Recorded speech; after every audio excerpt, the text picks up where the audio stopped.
Lección 27. El quinto mandamiento. Cuestiones morales de vida y muerte. No matarás. Esto resulta fácil de entender cuando se trata de apuñalar a un inocente. Pero, ¿qué pasa con los casos difíciles? Y los hay. La pena capital, la defensa propia, la eutanasia, el suicidio. Cada uno de ellos es un reto. ¿Cómo nos enseña la Iglesia a considerarlos? Encontrarán las respuestas a estas y otras preguntas en la lección 27 del audio curso Luke E. Hart. El quinto mandamiento.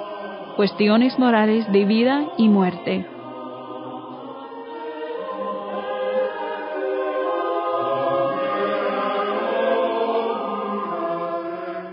Sección 27. Asuntos morales sobre la vida y la muerte. 1. La ética de la calidad de vida.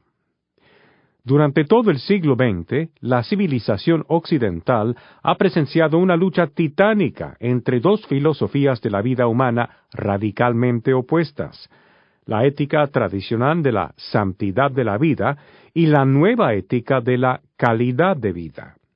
La nueva moral juzga las vidas humanas por un estándar de calidad, y por ello declara que algunas vidas no valen la pena y que la deliberada terminación de estas vidas es moralmente legítima.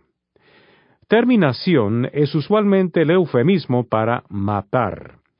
Vida indigna de vida fue el término utilizado en el primer libro que dio aceptación pública a esta nueva ética de los médicos alemanes antes de la Segunda Guerra Mundial, la base y el comienzo de las prácticas médicas nazis. Los criterios más frecuentes mediante los cuales se juzga actualmente una vida humana según esta ética de calidad de vida son: 1. Si es deseada por otro. Hoy esto se aplica a los nonatos, para justificar el aborto.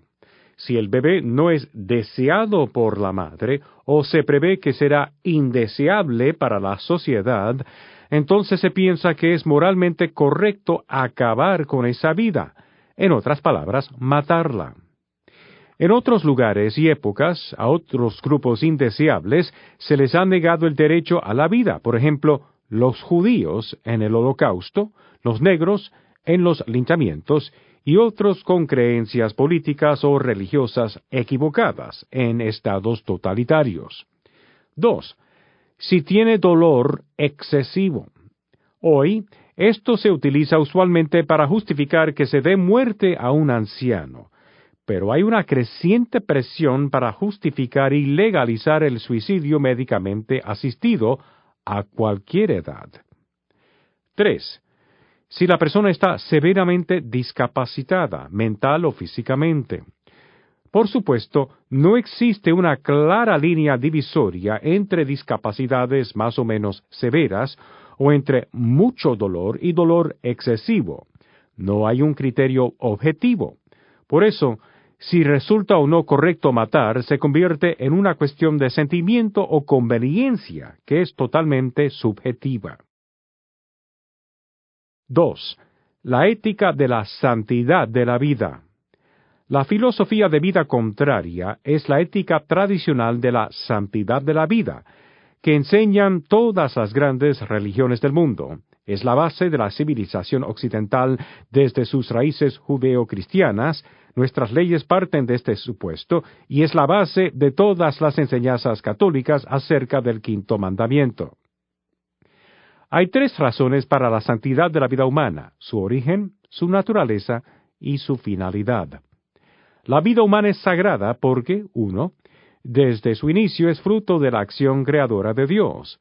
2, y permanece siempre en una especial relación con el Creador. 3, quien es su único fin. Catecismo 2258.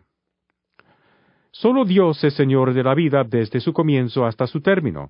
Nadie, en ninguna circunstancia, puede atribuirse el derecho de matar de modo directo a un ser humano inocente. Catecismo 2258.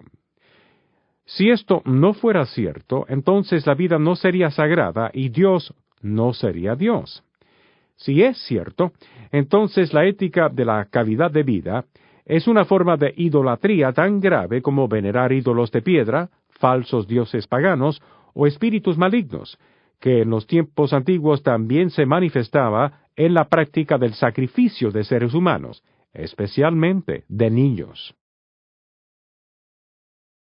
3. El sentido de lo sagrado. No todas las personas a través de la historia han conocido la verdadera razón para la santidad de la vida humana, que un solo Dios creó a todos los hombres. Pero la mayoría de las personas y de las sociedades han intuido esa conclusión moral, aun sin esa premisa teológica, y han experimentado un fuerte sentido de la santidad de la vida humana. A menudo la han violentado. La historia está repleta de asesinatos y derramamientos de sangre, pero un sentido de vergüenza y culpa se sigue asociando con el acto de matar, especialmente a un inocente. Este instinto, el sentido de lo sagrado y el sentido de la vergüenza y la culpa, parece estar en crisis hoy. La pérdida del sentido de la santidad de la vida humana parece estar íntimamente relacionada con la pérdida de la santidad de otras tres realidades estrechamente relacionadas: la maternidad, el sexo y Dios. La maternidad porque tan solo en América 1,5 millones de madres abortan cada año a sus hijos e hijas por nacer. El sexo porque la revolución sexual fue un cambio radical no solo en el comportamiento, sino también en la visión, en la filosofía.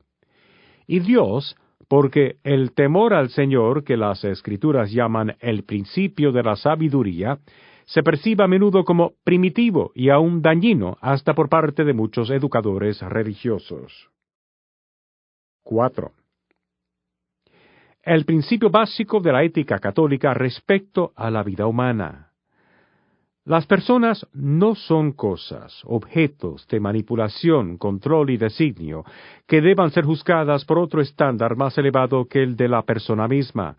No hay un estándar más elevado. Dios mismo es personal, yo soy. Las personas son sujetos, son sujetos de derechos. No deben ser juzgadas como algo que vale más o menos, basado en una escala abstracta e impersonal de salud, de inteligencia, fuerza física o longevidad. Cada vida, cada individuo, cada ser humano es único, y cada uno es igual e infinitamente valioso.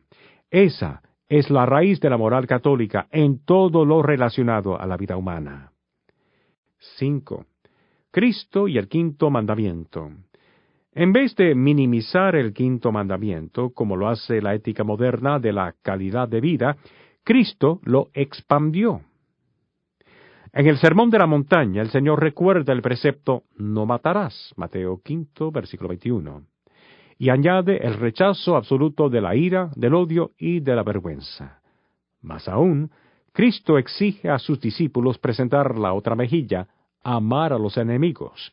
Él mismo no se defendió y dijo a Pedro que guardase la espada en la vaina. Catecismo 2262. 6. En defensa propia. Esto no significa que Cristo haya ordenado el pacifismo. La legítima defensa armada de las personas, incluyendo uno mismo, y las sociedades, no es una excepción a la prohibición de la muerte del inocente que constituye el homicidio voluntario, porque la acción de defenderse puede entrañar un doble efecto. El uno es la conservación de la propia vida, el otro la muerte del agresor. Solamente es querido el uno, el otro no. Catecismo 2263. La defensa propia es legítima por la misma razón por la que el suicidio no lo es, porque nuestra vida es un don de Dios, un tesoro del cual somos responsables para conservarlo y defenderlo. En efecto, es natural y correcto que sintamos la necesidad de cuidar más nuestra propia vida que la de los demás, del mismo modo que uno se siente obligado a defender a su propia familia más que a las otras. Más aún, la legítima defensa por la fuerza puede ser no solamente un derecho moralmente permitido, sino un deber grave, moralmente obligatorio, para el que es responsable de la vida de otros. Catecismo 2265. Me invitan, pero no me exigen, los consejos evangelizadores de Cristo a ofrecer la otra mejilla, aun al punto del martirio, cuando mi propia vida se ve amenazada.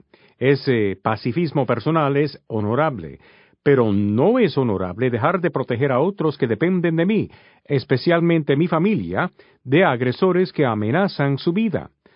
Tampoco es honorable que el Estado deje de hacerlo, y a veces la única forma de reaccionar es a través de la fuerza, o al menos la amenaza de la fuerza. 7. La pena de muerte. La defensa del bien común exige colocar al agresor en la situación de no poder causar perjuicio.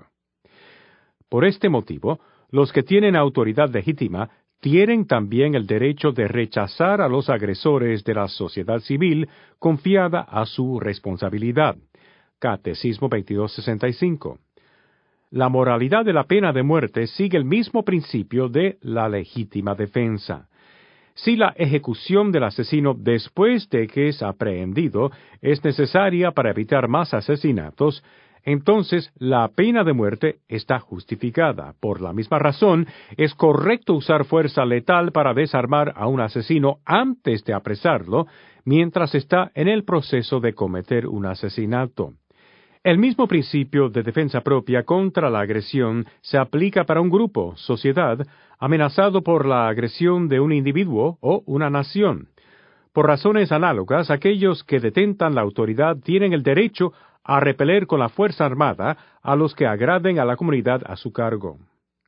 La moralidad de la pena de muerte sigue los mismos principios que la moralidad de la legítima defensa, pero el calificativo importante es si es necesario.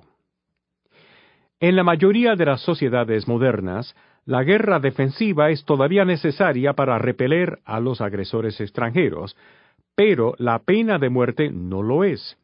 La pena de prisión a perpetuidad en cárceles seguras y sin probabilidad de libertad bajo palabra es suficiente para proteger a la sociedad. Pero, si los medios incruentos bastan para proteger y defender del agresor la seguridad de las personas, la autoridad se limitará a esos medios porque ellos corresponden mejor a las condiciones concretas del bien común y son más conformes con la dignidad de la persona humana. Catecismo 2267. Así pues, la prudencia de la Iglesia juzga que la pena de muerte, aunque sigue siendo un derecho público cuando es necesaria, no es lo correcto bajo las condiciones actuales. Estas condiciones también incluyen un doble sentido de justicia para los ricos y para los pobres. Evidentemente, no es justo matar a una persona y no a otra solo porque esta última podrá contratar un buen abogado o por cualquier clase de prejuicio racial. 8. La moralidad del castigo. El concepto de la justicia es esencial para la moralidad, y el concepto de recompensa y castigo es esencial para la justicia. Por ende, el castigo es esencial para la moralidad. Pero, ¿cuál es la justificación? ¿Cuál es el propósito del castigo? El Catecismo menciona 4: orden, expiación, disuasión y rehabilitación. 1. La pena tiene, ante todo, la finalidad de reparar el desorden introducido por la culpa. Catecismo 2266. El propósito primordial del castigo es la justicia, solo lo que se merece. El castigo debe ajustarse al crimen. Todos intuyen que es justo reclamar ojo por ojo, diente por diente. La caridad no contradice esta justicia. La caridad la presupone al ir más allá. Cristo exige que los individuos vayan más allá de la justicia hacia la caridad y el perdón, pero la sociedad debe regirse por la ley y la justicia para proteger el orden. Cristo no recomendó que los funcionarios públicos perdonaran los crímenes y revocaran los castigos. El Catecismo menciona otras 3 buenas razones para el castigo. 2. Cuando la pena es aceptada voluntariamente por el culpable, adquiere un valor de expiación, es decir, cumplir la pena, resarcir el daño, pagar la deuda. Cristo lo hizo por nuestros pecados en la cruz. Nosotros lo hacemos en pequeña medida en el sacramento de la reconciliación. 3. El castigo tiene también el propósito de defensa del orden público y la tutela de la seguridad de las personas. Esta es la disuasión. La disuasión no puede ser la única justificación para el castigo, porque ello justificaría también castigos extremos e injustos. La amenaza de la pena de muerte ciertamente disuadiría a los conductores en estado de ebriedad mucho más que la amenaza de perder su licencia de conducir, pero no sería lo justo. 4. La pena, finalmente, además, tiene una finalidad medicinal. En la medida de lo posible, debe contribuir a la enmienda del culpable. Catecismo 2266. Esto es rehabilitación.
Nueve. Pecados contra el quinto mandamiento. Estos incluyen 1. El infanticidio, matar a un infante. El fraticidio, matar al hermano o hermana. El parricidio, matar el padre o la madre. El homicidio del cónyuge son crímenes especialmente graves a causa de los vínculos naturales que destruyen. Catecismo 2268. 2. El quinto mandamiento prohíbe hacer algo con intención de provocar indirectamente la muerte de una persona. Catecismo 2269. 3. La ley moral prohíbe exponer a alguien sin razón grave a un riesgo mortal. 4.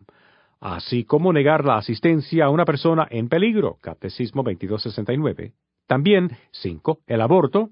6. La eutanasia. Y 7. El suicidio. Cada uno requiere un trato especial hoy día, ya que el consenso tradicional en su contra está perdiendo fuerza rápidamente en las llamadas sociedades civilizadas y avanzadas de Occidente. 10. El aborto y el derecho a la vida. Primero, la conclusión. La vida humana debe ser respetada y protegida de manera absoluta desde el momento de la concepción, su comienzo. Desde el primer momento de su existencia, el ser humano debe ver reconocidos sus derechos de persona, entre los cuales está el derecho inviolable de todo ser inocente a la vida. Catecismo 2270. La Declaración de Independencia de los Estados Unidos presenta la misma filosofía. Entendemos que estas verdades son evidentes, que todos los hombres han sido creados iguales, que están dotados por su Creador con ciertos derechos inalienables, y que entre estos derechos están la vida, la libertad y la búsqueda de la felicidad. No podemos buscar nuestra felicidad sin acceder a la libertad. Por ello, la esclavitud es un mal terrible. Pero no podemos tener libertad o buscar nuestra felicidad si no tenemos la vida. Por ello, el asesinato es un mal más terrible aún. El Estado no nos creó, ni nos diseñó, ni nos dio vida. Tampoco nos otorgó el derecho a la vida. Por lo tanto, el Estado no nos puede quitar ese derecho. todas las personas, no solo algunas, tienen un derecho natural a la vida simplemente por su naturaleza, por lo que son seres humanos. Solamente si alguien cede ese derecho a la vida, al amenazar la vida de otro, es correcto privarlo de la vida para proteger a la otra persona inocente. Esta es la moralidad de la civilización occidental, de la mejor época de las culturas griega y romana, del judaísmo, del islam y del cristianismo, del protestantismo bíblico y de la ortodoxia oriental, al igual que del catolicismo romano. Es la ética de la santidad de la vida. La otra filosofía, la ética de la calidad de vida, sostiene que sólo algunos, no todos, los seres humanos, tienen un derecho inalienable a existir, y que algunas personas pueden decidir por otras y excluirlas de la comunidad de personas de las que tienen derecho a la vida.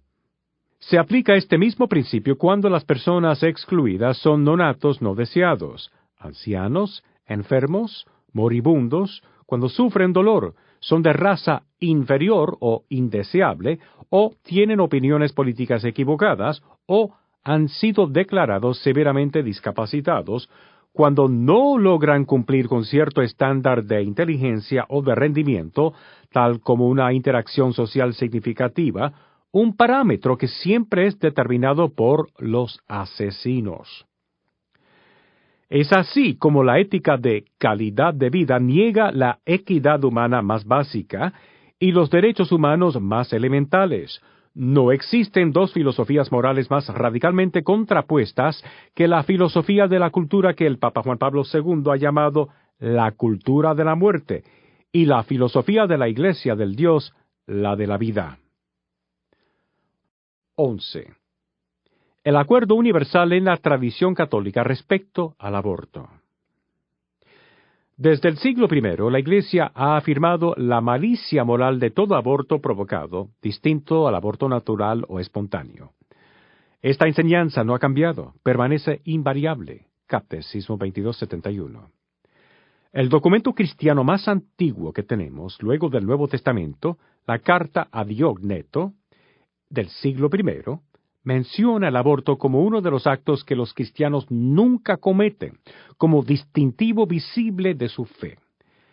El Concilio Ecuménico más reciente, Vaticano II, reafirma esta enseñanza en términos totalmente claros. Tanto el aborto como el infanticidio son crímenes abominables. Catecismo 2271. El hecho de que haya herejes que rechazan algunas enseñanzas católicas, católico significa universal, ciertas esenciales, no las hace menos ciertas, esenciales o universales. Las enseñanzas de la Iglesia no surgieron de opiniones humanas, por lo que no pueden ser cambiadas por opiniones humanas. 12. La política de la Iglesia sobre el aborto. La tradición católica distingue la cooperación formal y la material en cualquier acto de maldad. La cooperación formal significa la realización directa y deliberada del mal. Por ejemplo, cuando una madre escoge libremente pagarle a un médico para abortar a su bebé. El médico realiza el aborto o una enfermera directamente ayuda al médico a practicarlo. La cooperación material implica la ayuda indirecta y no deliberada. Por ejemplo, cuando se dona dinero a un hospital donde se practican abortos. La cooperación material es un área mal definida. Incluso pagar impuestos puede ser una cooperación material con el aborto cuando el gobierno utiliza ese dinero para financiar planes de salud que cubren el aborto. No es posible evitar toda la cooperación material con el mal, pero sí es posible y necesario evitar toda cooperación formal con la maldad, por cualquiera que sea la razón. Ninguna buena razón puede justificar un acto intrínsecamente malvado. La cooperación formal a un aborto constituye una falta grave. La Iglesia sanciona con pena canónica, ley eclesiástica oficial, de excomunión este delito contra la vida humana. Quien procura el aborto, si éste se produce, incurre en excomunión latae sententiae, es decir, de modo que incurre en ella quien comete el delito. Catecismo 2272. Esto no significa que todos los que cometan este pecado están condenados. La excomunión no es una condena automática, pero sí significa que han roto su comunión con el cuerpo de Cristo, porque Cristo no podría cometer ese crimen, y ser católico significa ser miembro de su propio cuerpo, ser sus manos y dedos. No son las manos de Cristo las que abortan a los hijos de Cristo. Con esto, la Iglesia no pretende restringir el ámbito de la misericordia. Catecismo 2272. El perdón siempre está disponible para cualquier pecado, si el arrepentimiento es sincero y los ministerios de reconciliación, como el Proyecto Rachel, trabajan con compasión con las mujeres que han sufrido abortos. La Madre Teresa dice, cada aborto tiene dos víctimas, el cuerpo del bebé y el alma de la madre. Respecto al primero, ya no hay nada que hacer, pero el segundo tiene remedio, y la Iglesia hace todo lo posible por reparar y restaurar almas y vidas destruidas por el pecado, lo cual, de una forma u otra, es cierto para todos nosotros. La Iglesia no juzga el alma individual, ni tampoco debe hacerlo ninguno de nosotros. Ella dice, al igual que su Maestro, el que esté libre de pecado que tire la primera piedra. Ella no se dedica a lanzar piedras, pero sí a categorizar acertadamente los actos humanos, al igual que el Maestro que dijo, no solo tampoco te condeno, sino también, ve y no peques más. Juan 8, versículo 11. 13. Los argumentos básicos en pro y en contra del aborto. Hay tres pasos o premisas para el argumento en contra del aborto. El primero es que uno de los propósitos más fundamentales de la ley es proteger los derechos humanos, especialmente el primero y más básico de los derechos, el derecho a la vida. El segundo es que todos los seres humanos tienen derecho a la vida. El tercero es que los niños ya concebidos, aunque aún no nacidos, son seres humanos. De estas tres premisas se deduce que la ley debe proteger el derecho a vivir de los niños por nacer. Solo hay tres posibles razones para estar en desacuerdo con esta conclusión y escoger el derecho a decidir en vez de ser pro vida. Uno puede negar la primera, la segunda o la tercera premisa, porque si se admiten las tres, la conclusión lógica es la de pro vida. Así, hay tres tipos distintos de personas que escogen el derecho a decidir. Primero, están los que admiten que todas las personas tienen derecho a la vida y que los niños por nacer son personas, pero niegan que este derecho deba ser protegido por ley, la primera premisa. Este es un error legal grave. El derecho inalienable de todo individuo humano inocente a la vida constituye un elemento constitutivo de la sociedad civil y de su legislación. Los derechos inalienables de la persona deben ser reconocidos y respetados por parte de la sociedad civil y de la autoridad política. Estos derechos del hombre no están subordinados ni a los individuos ni a los padres, y tampoco son una concesión de la sociedad o del Estado. Pertenecen a la naturaleza humana y son inherentes a la persona en virtud del acto creador que la ha originado. Cuando una ley humana positiva priva a una categoría de seres humanos de la protección que el ordenamiento civil les debe, el Estado niega la igualdad de todos ante la ley. Cuando el Estado no pone su poder al servicio de los derechos de todo ciudadano, y particularmente de quien es más débil, se quebrantan los fundamentos mismos del Estado de Derecho. Catecismo 2273. En segundo lugar están los que admiten que la ley debe proteger el derecho a la vida y que los no natos son seres humanos, pero niegan que todos los seres humanos tienen derecho a la vida. Segunda premisa. Este es un grave error moral. Se trata esencialmente de la filosofía del poder, de la fuerza tiene la razón. Los que detentan el poder, los médicos, las madres, los legisladores, los adultos, decretan el derecho a matar a aquellos que no tienen el poder de defenderse. Los más pequeños, los más vulnerables y los más inocentes de los seres humanos. Ninguna razón puede justificar este decreto. Un buen fin no puede justificar un medio intrínsecamente malo. Si los bebés compartieran los poderes de los abortistas y pudieran protegerse con escalpelos, se cometerían pocos abortos. Tercero, están los que admiten que la ley debe proteger el derecho a la vida y que todos los seres humanos tienen ese derecho, pero niegan que los nonatos sean humanos. Tercera premisa. Este es un grave error científico que va en contra de los datos probados.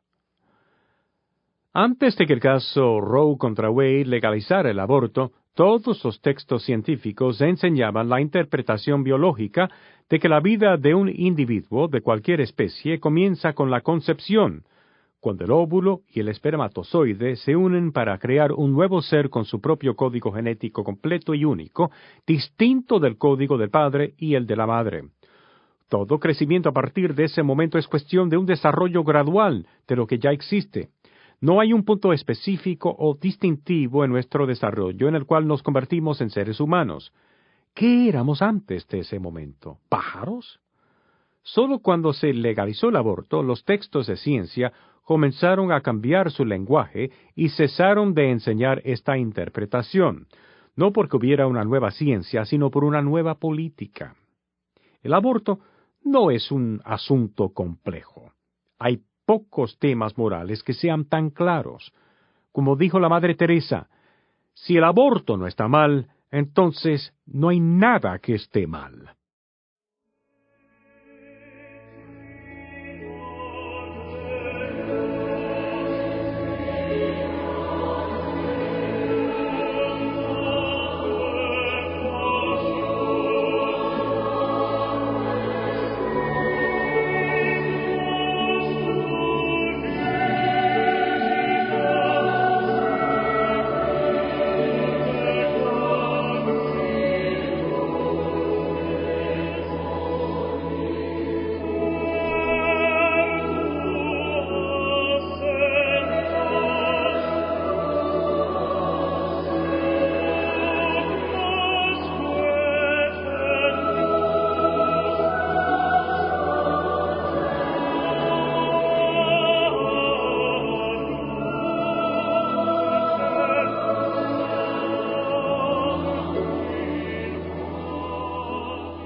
Otros pecados contra la vida humana. 1.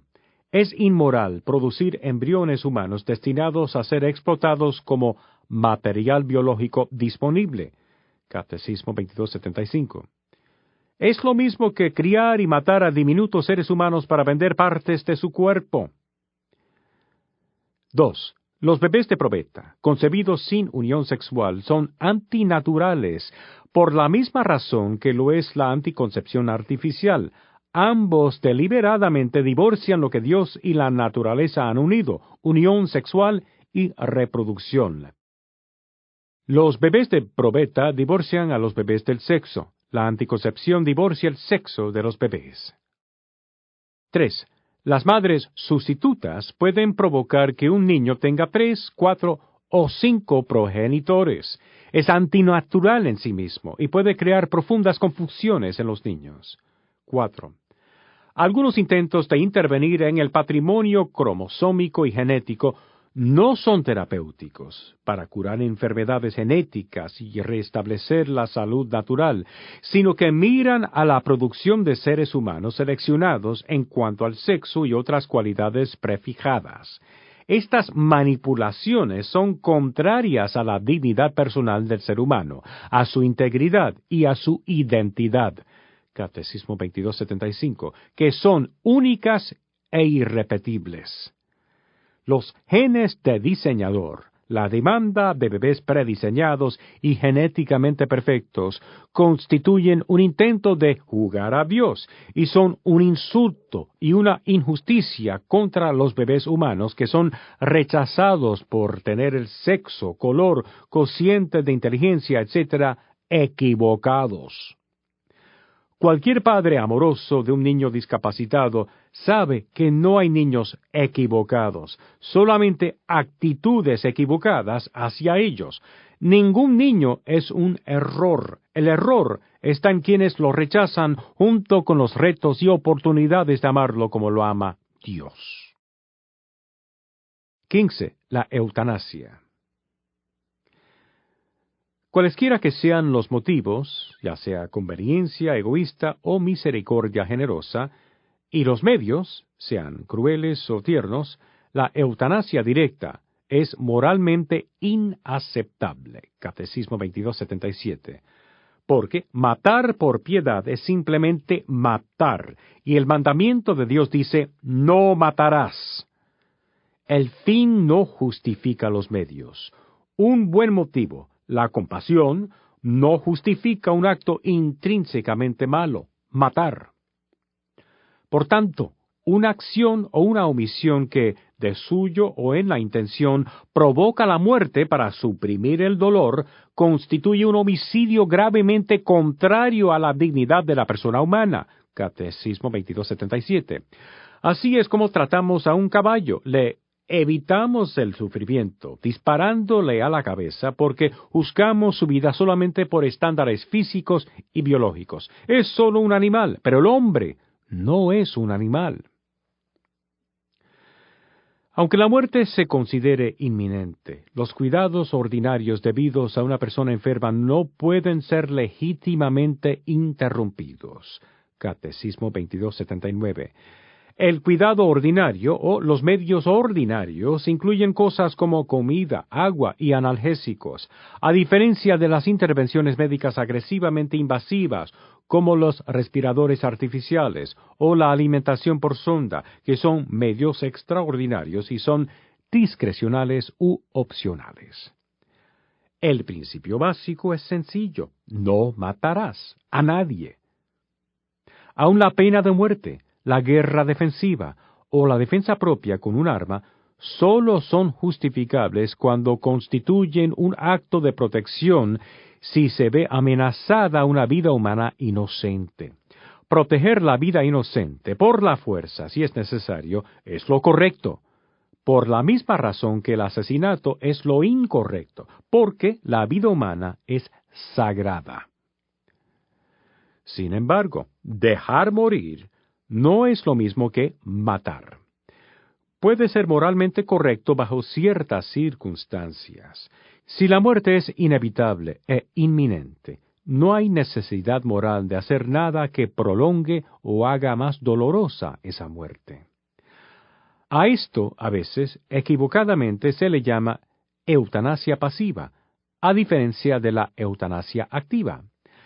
La interrupción de tratamientos médicos, tales como la quimioterapia o la radiación, onerosos, peligrosos, extraordinarios o desproporcionados a los resultados, puede ser legítima. Interrumpir estos tratamientos es rechazar el encarnizamiento terapéutico. Con esto no se pretende provocar la muerte, se acepta no poder impedirla. Catecismo 2278. Además, el uso de analgésicos, tales como morfina, para aliviar los sufrimientos del moribundo, incluso con riesgo de abreviar sus días, puede ser moralmente conforme a la dignidad humana si la muerte no es pretendida, sino solamente prevista y tolerada como inevitable. Los cuidados paliativos deben ser alentados. Catecismo 2279. En casi la totalidad de los casos, actualmente la muerte puede estar libre de dolor intolerable, aunque los médicos a menudo no están debidamente capacitados para administrar un cuidado paliativo. No obstante, existen excelentes centros de cuidados para enfermos terminales donde el personal sí lo está. 16. El suicidio. El suicidio médicamente asistido es una de las causas primordiales que defienden quienes creen en la ética de la calidad de vida. Aunque por lo general son librepensadores, ellos están realmente comprometidos con una filosofía religiosa definitiva, una respuesta claramente expresada en el título de una película que defiende el suicidio, Whose Life Is It Anyway? ¿De quién es esta vida después de todo? Esa precisamente es la pregunta. Si yo soy el autor, dueño y señor de mi vida, si soy mi propio Dios, mi propio creador, entonces tengo el derecho y la autoridad, derechos de autor, de hacer con ella lo que me plazca. Y si soy el creador, en vez del procreador de mis hijos, puedo arrogarme esa autoridad sobre sus vidas también para justificar el aborto. La pregunta se reduce a lo siguiente: ¿estoy bajo el poder de Dios o puedo jugar a ser Dios? Así pues, la pregunta fundamental sobre la moralidad de la vida humana es una interrogante acerca de hechos, acerca de la verdad. Lo que debe ser depende de lo que es. Si soy, de hecho, una criatura de Dios, entonces la respuesta a la pregunta de quién es esta vida después de todo, es que esta vida es de Dios. Mi vida es su don. El suicidio es un pecado no solamente contra Dios, sino también contra uno mismo. Es gravemente contrario al justo amor de sí mismo. Catecismo 2281. Se nos ha ordenado amar al prójimo como a ti mismo, y por tanto también a amarte a ti mismo como a tu prójimo. Matarte es un crimen, igual que lo es matar a otro. Ofende también al amor del prójimo porque rompe justamente los lazos de solidaridad con las sociedades familiar, nacional y humana con las cuales estamos obligados. Catecismo 2281. El suicidio no es un crimen sin víctima. Deja cicatrices horribles en las almas de quienes amaron a quien lo cometió. Sin embargo, no se debe desesperar de la salvación eterna de aquellas personas que se han dado muerte. Dios puede haberles facilitado por caminos que Él solo conoce la ocasión de un arrepentimiento salvador. Catecismo 2283. Tal vez en el momento mismo de la muerte. 17. El escándalo. El escándalo es un término técnico dentro de la moral. Significa la actitud o el comportamiento que induce a otro a hacer el mal. Catecismo 2284. No tiene que ver con las noticias de un periódico sensacionalista sobre los pecados de algún personaje famoso. Ciertamente no significa ser impopular o sujeto de controversia o ser ofensivo contra algunas personas, si así fuera. Cristo hubiera sido culpable de ello. El escándalo adquiere una gravedad particular según la autoridad de quienes lo causan, por ejemplo, los padres, maestros o sacerdotes, o la debilidad de quienes lo padecen, por ejemplo, los niños. Inspiró a nuestro Señor esta maldición: al que escandalice a uno de estos pequeños que creen en mí, más le vale que le cuelguen al cuello una de esas piedras de molino que mueven los asnos y le hundan en lo profundo del mar. Mateo 18, versículo 6, Catecismo 2285. Debilitar la fe, la esperanza o la caridad de otro es una maldad muy grave. Los maestros, en especial los maestros de religión, por tanto, tienen una responsabilidad muy seria hacia la gente joven. Ver Santiago 3, versículo 1. 18. La salud. La vida y la salud física son bienes preciosos confiados por Dios. Debemos cuidar de ellos racionalmente. Catecismo 2288. La virtud de la templanza. Ver parte 3, sección 4, párrafo 8. La virtud de la templanza, ver parte 3, sección 4, párrafo 8, conduce a evitar toda clase de excesos, el abuso de la comida, del alcohol, del tabaco y de las medicinas. Catecismo 2290. En particular, el uso de la droga ilegal inflige muy graves daños a la salud y a la vida humana. Catecismo 2291. El cuidado de la salud de los ciudadanos requiere la ayuda de la sociedad para lograr condiciones de existencia que permiten crecer y llegar a la madurez: alimento y vestido, vivienda, cuidados de la salud, enseñanza básica, empleo y asistencia social. Catecismo 2288. 19. Respeto a los muertos. 1. A los moribundos se han de prestar todas las atenciones necesarias para ayudarles a vivir sus últimos momentos en la dignidad y la paz. 2.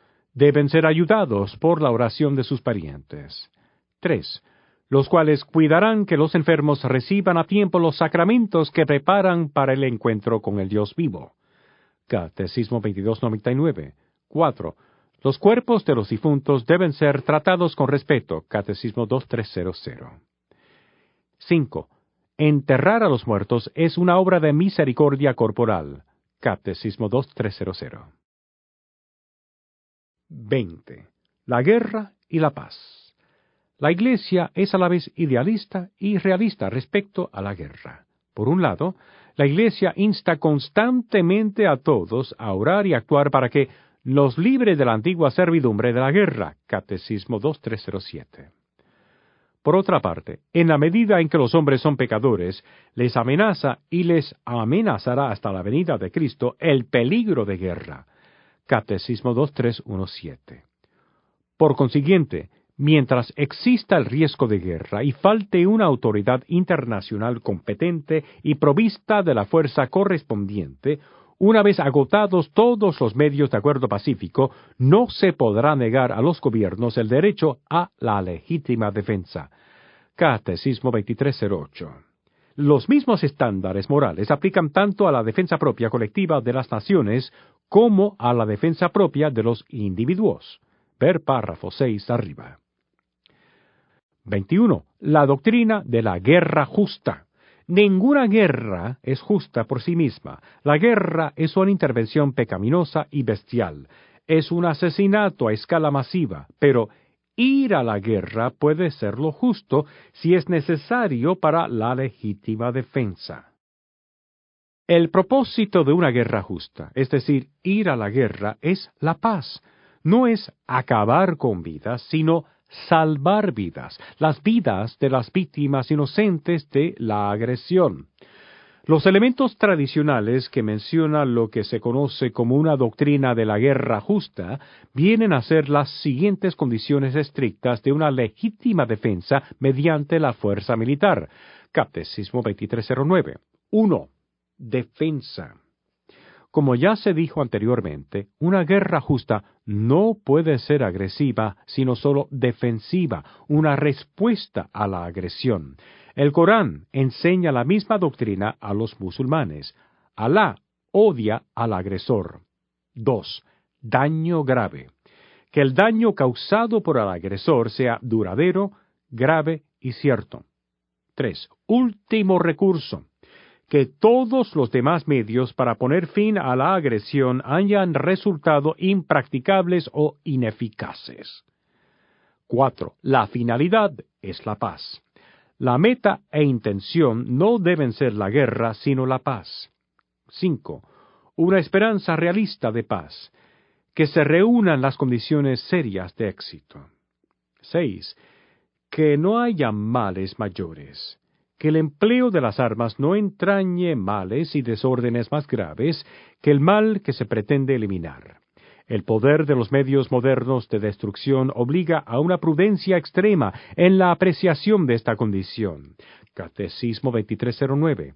Toda acción bélica que tiende indiscriminadamente a la destrucción de ciudades enteras o de amplias regiones con sus habitantes es un crimen contra Dios y contra el hombre mismo. Un riesgo de la guerra moderna consiste en facilitar a los que poseen armas científicas, especialmente atómicas, biológicas o químicas, la ocasión de cometer semejantes crímenes. Catecismo 2314. 7. Las reglas de la guerra. No es cierto que en la guerra y en el amor todo se vale. La Iglesia y la razón humana declaran la validez permanente de la ley moral durante los conflictos armados. Una vez estallada desgraciadamente la guerra, no todo es lícito entre los contendientes. Catecismo 2312. Por ejemplo, es preciso respetar y tratar con humanidad a los no combatientes, a los soldados heridos y a los prisioneros. Catecismo 2313. Las acciones deliberadamente contrarias a principios universales, como asimismo las disposiciones que las ordenan, son crímenes. Una obediencia ciega no basta para excusar a los que se someten a ella. Existe la obligación moral de desobedecer aquellas decisiones que ordenan genocidios. Catecismo 2313. 22. El pacifismo. En la Iglesia existe tanto la tradición de los principios del pacifismo cristiano como la de la guerra justa.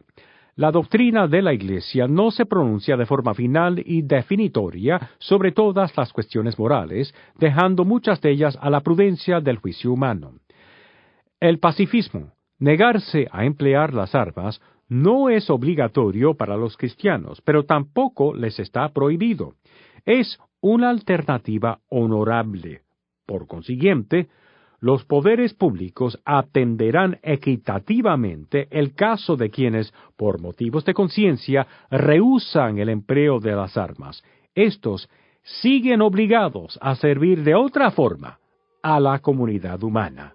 Catecismo 23:11.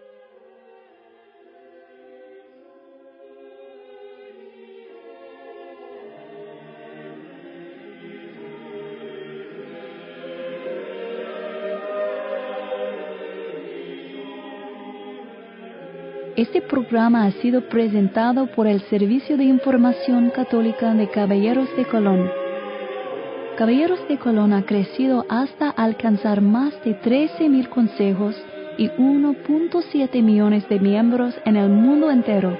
Han llamado a esta organización fraterna el brazo derecho fuerte de la Iglesia y la han elogiado papas, presidentes y otros líderes mundiales por su apoyo a la Iglesia, su participación cívica y su ayuda a los necesitados. Caballeros de Colón dona dinero y proporciona trabajo voluntario a obras de caridad.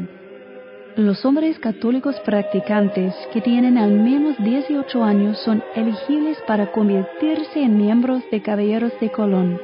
Encontrará mayor información en www.kofc.org.